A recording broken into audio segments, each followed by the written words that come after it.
It says Romans go home. No, it doesn't. What's Latin for Roman? Welcome to WatchMojo UK, and today we're analysing the historical accuracy of Monty Python sketches. Keep in mind, comedy is their number one priority, not accuracy. Defeat at the castle seems to have utterly disheartened King Arthur. Before we begin, we publish new content every day, so be sure to subscribe to our channel and ring the bell to get notified about our latest videos. Right, the Black Death, Monty Python and the Holy Grail. First, we have the Black Death. This is based on the bubonic plague, which ravaged medieval Europe. During plague epidemics, so many would have died that they would need to cart the corpses around. Bring out your dead! They'd then be dumped in mass graves during the peak of epidemics. So while the bring out your dead scene is exaggerated, the plague ravaged England more than once. However, the movie is set in 932 AD, so this could easily go into the wrong category. Thanks very much. The first plague broke out in 541, and the second in 1346. As far as we know, there were no plague epidemics in 10th century England.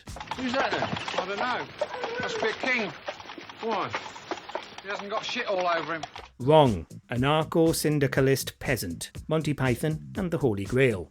This argument between a peasant and their king is priceless. Unsurprisingly, the peasants living in an anarcho-syndicalist commune is far from reality. Feudalism was the time's status quo, where peasants would work for their lord's lands in return for an abode and protection. What I object to is they automatically treat me like an inferior. Well, I am king. Oh, king, eh? Very nice. Anarcho-syndicalism, on the other hand, gives the workers complete control over production. This is a wildly different idea from feudalism. So while the scene is hilarious, it's completely detached from reality. Supreme executive power derives from a mandate from the masses, not from some farcical aquatic ceremony. Be quiet! Now, King Arthur getting mad at the peasant and taking advantage of being in a position of power, this was common for medieval monarchs. Granted, it was rare they'd go down to the fields and do it themselves. That's what I'm on about. Did you see him repressing me? You saw it, didn't you? Right, the Roman infrastructure, Monty Python's Life of Brian. The Roman Empire lasted almost 1500 years, beginning in 27 BC and finally falling to Ottoman hands in 1453 AD. During Jesus' lifetime, Rome had millions of Jewish subjects. It wasn't for them, we wouldn't have all this, and don't you forget it. We don't owe the Romans anything, Mum. While they did grant some to their Jewish population, they still desired freedom. There were even massive Jewish revolts in the 1st century, so the idea of Jewish rebel groups is reasonably accurate. But did the Romans ever actually do anything for them? And what have they ever given us in return? The aqueduct? Well, yes, all the things mentioned in this scene were fairly accurate. They did bring sanitation, roads, aqueducts, and wine to the region. The peace is arguable. What have the Romans ever done for us? Brought peace? Oh, peace! Shut up! Wrong. Witch trials. Monty Python and the Holy Grail.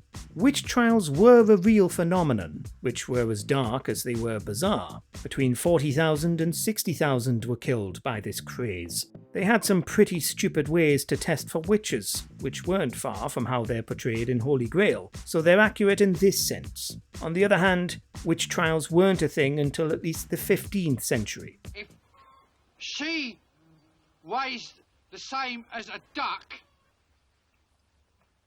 she's made of wood. And therefore... A witch! A witch! This means we have to count the scene as wrong, as it misses reality by roughly 5 centuries. It would be like setting a film in Renaissance Italy and having the main characters debate stocks in a cafe.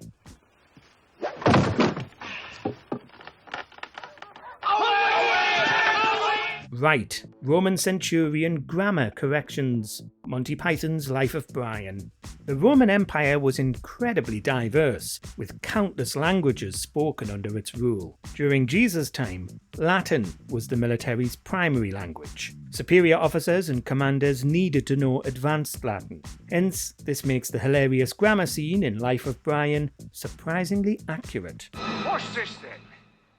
Romanes eunt domus? Centurions, like the one played by John Cleese, were probably very strict about Latin. On the other hand, they would have probably done a lot worse to Brian than correct it. Understand? Yes, sir. Now write out 100 times. Yes, sir. For his anti-imperial graffiti, he would have experienced harsh punishment. The specific punishment is unclear, but it probably wasn't nice. Right. Now don't do it again. Wrong. Mixed up time periods. Monty Python and the Holy Grail.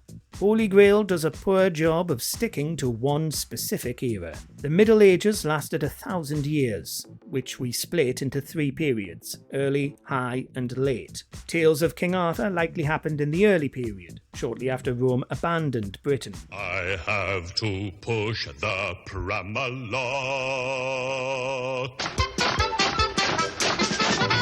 The film itself mixes elements from all 3 periods. For example, the French castle is firmly high style. The Anglo-Saxons did little castle building. This only became fashionable in England after the Norman conquest. He can join us in our quest for the Holy Grail. Well, I'll ask him, but I don't think he'll be very keen. He's already got one, you see? Additionally, there's also the presence of plague and witch trials, a feature of the late Middle Ages. This is all done intentionally to satirise our perspective on the period, so props to the Pythons. This new learning amazes me, Sir Bedivere. Explain again how sheep's bladders may be employed to prevent earthquakes. Right, Arthurian myths, Monty Python and the Holy Grail. Arthur famously declares himself the son of Uther Pendragon, king of the Britons, and defeater of the Saxons. These titles are all fairly accurate to Arthurian legends. It is I, Arthur, son of Uther Pendragon from the castle of Camelot, king of the Britons, defeater of the Saxons. While historical facts regarding Arthur are few and far between, his tales are widely known. Many stories credit him as decimating the invading Saxons and ruling over Britain. Granted, historians consider him to have never existed. This is the Holy Grail. Look well, Arthur, for it is your sacred task to seek this grail. The tales only began centuries after his era, becoming especially popular in the High Middle Ages. So Arthur's declaration is inaccurate to reality, but not to the myth. This makes sense, since he's a parody of the traditional storybook king, which is superbly done. And the Holy Grail returns to those whom God has chosen. Wrong. Jesus' significance. Monty Python's Life of Brian. The depiction of Jesus in this movie is hilarious, with the characters comically struggling to hear his sermon. Here, Christ is reduced to being a background character. Quiet, Mum. Well, I can't hear a thing.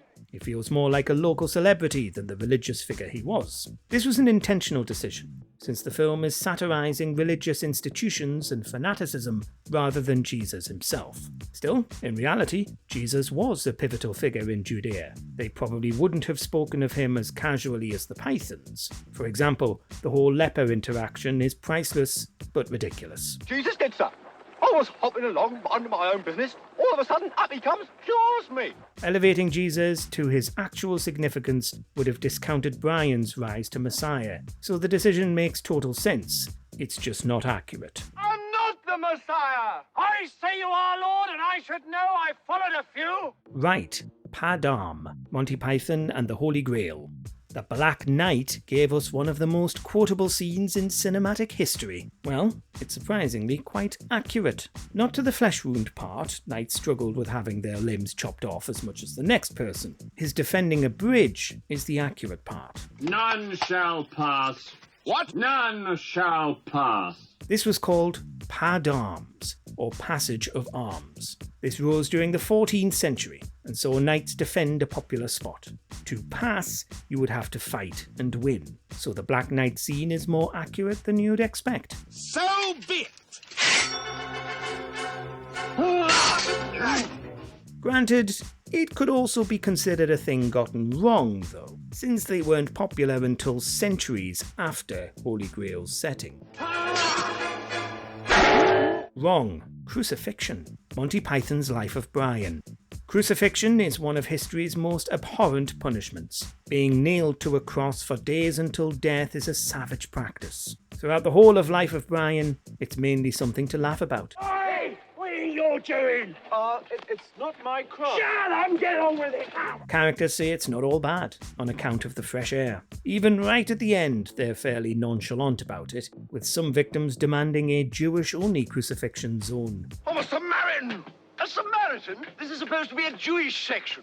It doesn't matter, you're all gonna die in a day or two. As you might expect, this is entirely false. Crucifixion was horrific, and it's unlikely they ever treated it as lightly as they did here. Admittedly, this is done for comedic effect, and it's hard to deny it's funny, but it's certainly not accurate. Hands up, all those who don't want to be crucified here. Right, next! What was your favourite historical joke made by the Pythons? Let us know in the comments. You make me sad. So be it.